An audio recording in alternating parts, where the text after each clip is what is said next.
अस्सलाम वालेकुम।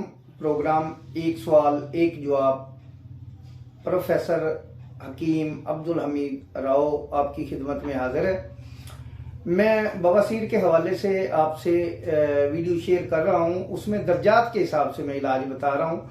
तो मैंने पहले दर्जे में आपको जो बताया है वो खूनी बवासीर के बारे में, दूसरे दर्जे में जलन और दर्द के साथ खून आना, जर्दी माइल थोड़ा थोड़ा उस पर वीडियो हो चुकी है। ये तीसरे दर्जे में मैं आपसे बात कर रहा हूँ।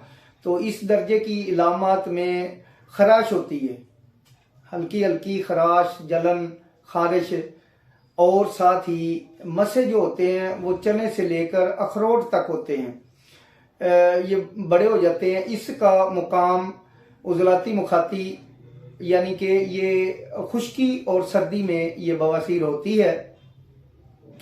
तो हम इसमें कशरी उजलाती मलियन जो है वो 5 ग्राम के करीब होती है, और 4 ग्राम सॉरी, और उसमें 1 ग्राम 4 मलियन मिक्स करके 3 टाइम 5 ग्राम दवा खाने के 1 घंटा बाद पानी के साथ देते हैं। तो इससे खारिश और जलन वगैरह भी ठीक हो जाती है और मसे तक गिर जाते हैं। हमने काफ़ी मरीजों का इसी तरह इलाज किया और वो बिल्कुल सेहतयाब हो गए। उनसे राब्ता भी है, होता भी रहता है, वो बिल्कुल ठीक हैं।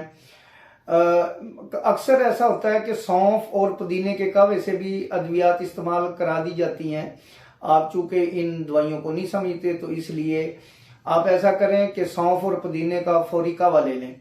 तो उससे क्या होगा, वो उसमें एलर्जी खारिश जो हो रही होती है, जो मकद के अंदर वो ठीक हो जाती है। उसमें हल्की जलन भी होती है, वो ठीक हो जाती है।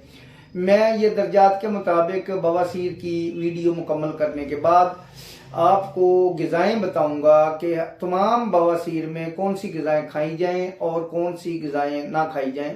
मैं इसके बारे में वीडियो करूंगा। और इस दौरान जब बवासीर के दौरान कब्ज़ हो जाती है तो उसका मसला कैसे हल किया जाए, ये इंशाल्लाह आने वाली वीडियो में आपको चीज़ें मिलती जाएंगी। वस्सलाम, मिलते हैं अगली वीडियो में।